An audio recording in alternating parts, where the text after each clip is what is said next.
जय सियाराम. मित्रांनो, आज 2 ऑक्टोबर आहे. आज महात्मा गांधींची पुण्यतिथी आहे. मित्रांनो, मला एकच सांगायचं आहे, 140 कोटी हा जो मोदी साहेबांचा परिवार आहे, या परिवाराने मोदी साहेबांना आज तिसऱ्यांदा टीम वर्कला केंद्रामध्ये आणलं आहे. आणि मित्रांनो, मोदी हे तो मुमकिन आहे. म्हणून मोदींचा प्रत्येक शब्द हा इथे लागणारा असतो, कारण ते इथून बोलतात. त्यांच्यासारखे खटाखट फटाफट बोलणारे व्यक्ती नाही. जसं की आता मला सांगायचं आहे मित्रांनो, आज जास्तीत जास्त लोकांनी बाहेर पडून जास्तीत जास्त लोकांनी प्रत्येक राज्यामध्ये फक्त बी जे पीचं सरकार आणूया. आणि प्रत्येक राज्यामध्ये फक्त बी जे पीचं सरकार आणलं ना, तर आमचे देवेंद्र फडणवीस साहेब झाले, एकनाथ शिंदे साहेब झाले, यांच्यासारखे स्ट्रॉंग जर आपल्या भारताला प्रत्येक राज्यामध्ये प्रत्येक मुख्यमंत्री जर बी जे पीचं भेटला ना, तर प्रत्येक गोष्ट ही फटाफट नाही पण चटाचट जरूर भेटणार प्रत्येक व्यक्तीला. जसं आता आपल्या महाराष्ट्रामध्ये लाडकी बहीण योजना ही भविष्यात कधीच बंद पडणार नाही मित्रांनो. म्हणून जास्तीत जास्त लोकांनी बाहेर पडून प्रत्येक राज्यामधला मी एकच व्यक्तीला प्रत्येकाला एकच सांगेन, जो पण कॅन्डिडेट आपला बी जे पीचा उभा राहील त्याला जॉईंट पार्टी जी पण असेल, जसं आता आमच्या महाराष्ट्रामध्ये एकनाथ शिंदे साहेबांची असेल किंवा दादांची असेल, देवेंद्र फडणवीस साहेबांच्या कमळ या चिन्हावरती किंवा अजितदादांच्या घड्याळ या चिन्हावरती किंवा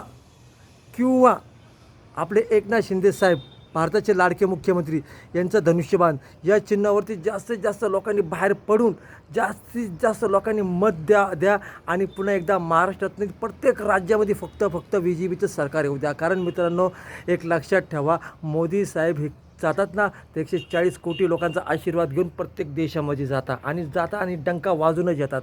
कारण ते सबका साथ, सबका विश्वास आणि सबका प्रयास यांच्यावर खटाखट फटाफट खोटं बोलणारे लोक नाही आहे.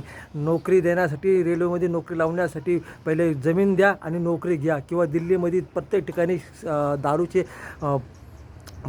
वाईन शॉप टाका आणि स्वस्तामध्ये दारू विका आणि लोकांना बरबाद करा. यांनी फक्त लावलं काय माहिती का, लाईट मोफत, बस मोफत. हे फक्त त्यांचे काळ्या दगडावरची रेग आहे की हे फक्त लोकांना काही दिवस एड्यात काढणार आणि परत ती सुविधा बंद करणार. हे जे बाहेरचा बेलवरती आहे ना, एक ना एक दिवस हे परत मध्ये जाणार.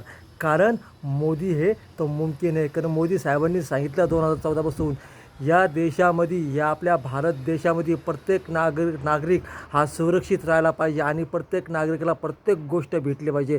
याच्यामध्ये फक्त जे चोरून खाणारे लोक आहे ना, यांना मोदी साहेब कडून जॉब देत आहे. म्हणून हे लोकांचं पोट दुखतं आहे. या लोकांना माहिती आहे, एकदा आमचं दुकान बंद झालं तर मोदी साहेब खाऊन देणार नाही. कारण मोदी हे तर मुमकिन आहे. आमच्या महाराष्ट्रामध्ये पण देवेंद्र फडणवीस साहेब झाले, हे महाराष्ट्राचे परत एकदा पंतप्रधान होणार. एकनाथ शिंदे साहेब झाले, यांनी पण खूप छान कामं केलेले. लाडकी बहीण योजना असो किंवा प्रत्येक योजना असो, अशा योजना बऱ्याच ठिकाणी मोदी केंद्रामध्ये लागू करतील प्रत्येक राज्यासाठी. म्हणून मित्रांनो, या गोष्टी आहारी पडू नका. माझा शब्द आहे, परत केंद्रामध्ये आमचे मोदी साहेब 5 वर्षांनी, अजून 10 वर्षांनी, अजून 50 वर्षे टिकून राहतील. कारण मोदींना साथ देणारे योगीसारखे झाले, देवेंद्र फडणवीस साहेब सारखे झाले, एकनाथ शिंदे सारखे झाले, अजितदादासारखे झाले.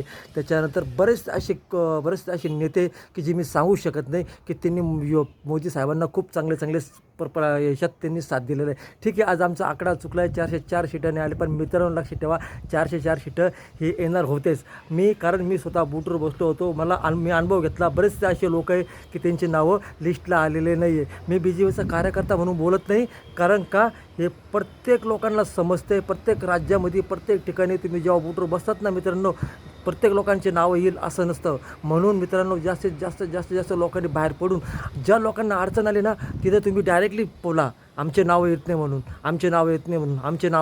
मी प्रयत्न केला मित्रांनो सांगण्याचा, पण माझं हे काही सक्सेसफुल झालं नाही. पण मित्रांनो, एक लक्षात ठेवा, जरी सक्सेसफुल झालं नाही तर 140 कोटीमधला एक नागरिक जरी बाहेर पडला ना, तर अशा खूप साऱ्या नागरिकांची साथ भेटेल. कारण का, जर एका नागरिकाचं नाव नाही म्हणजे जो मत कोणाला पण देऊ, पण आज प्रत्येक नागरिकाचा हक्क आहे मत देणं, खूप हक्क आहे. तो कोणत्याही चिन्हावर देऊ. पण मी बी जे पीचा फॅन आहे, बी जे पीला मत करणार. कारण का 2014 पासून मोदी साहेबांनी खूप चांगले कामं केलेले.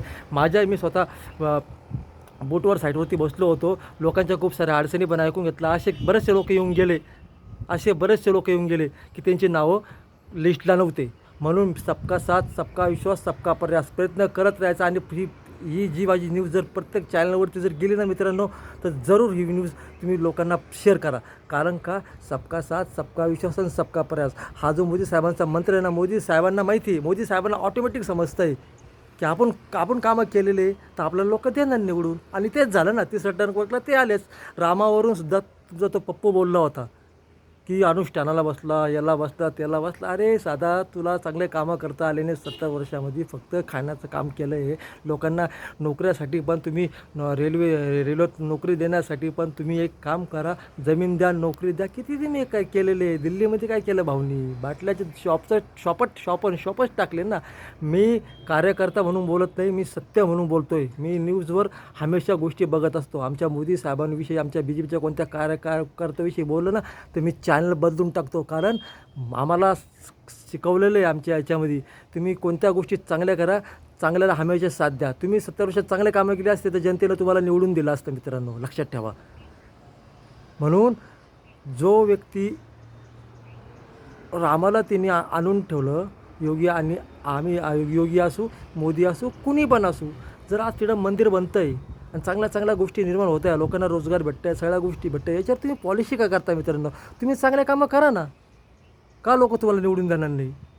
हां, फक्त जाऊन मोदी साहेबांची बदनामी करायची, दुसऱ्या देशामध्ये जाऊन मोदी साहेबांची बदनामी करायची, खटाखट देणार, फटाफट देणार, लोकांना खोटं आश्वासन द्यायचं, जातीवरून वाद निर्माण करायचा. मोदी साहेबांनी जातीवरून कधी वाद निर्माण केला नाही. मोदी साहेबांनी एकच सांगितलं, सबका साथ सबका विश्वास सबका प्रयास. आमच्या नाशिकमध्ये सुद्धा मी प्रत्येकाला एक आव्हान देतो की जिथं कमळ या चिन्ह असेल किंवा धनुष्यबाजी चिन्ह असेल किंवा अजितदादाचं घड्याळ जे असेल, जे चिन्ह असेल आपल्या BJPला जॉईंट, अशा चिन्हाला फक्त तुम्ही मत द्या. असं आपल्या नाशिक जिल्ह्यामध्येच नाही, आमच्या प्रत्येक जिल्ह्यामध्ये BJPला जी साथ देणारी पार्टी असेल ना, मी सांगेल प्रत्येकाने तेच बाहेर पडून प्रत्येकाने तेच निर्माण करा मित्रांनो. आणि मोदी साहेबांना केंद्रामध्ये परत एकदा निवडून द्या.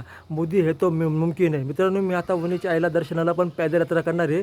खास आमचे प्रत्येक राज्यामध्ये BJPचं सरकार येऊ, प्रत्येक राज्यामध्ये प्रत्येक याच्यामध्ये आमचा BJPला जॉईंट जी पार्टी असेल त्याचा आमदार निवडून येऊ, यासाठी मी पॅदयात्रा करतो आहे. आमच्या नाशिकमध्ये खूप चांगले कामं झालेले आहे. प्रत्येक जिल्ह्यामध्ये BJPचं जेवढं सरकार आहे ना, तिथं प्रत्येक जिल्ह्यामध्ये चांगलं कामं झालेले आहे. बघा मित्रांनो, करणारे भरपूर असतात, पण चांगले करणारे पण भरपूर असतात.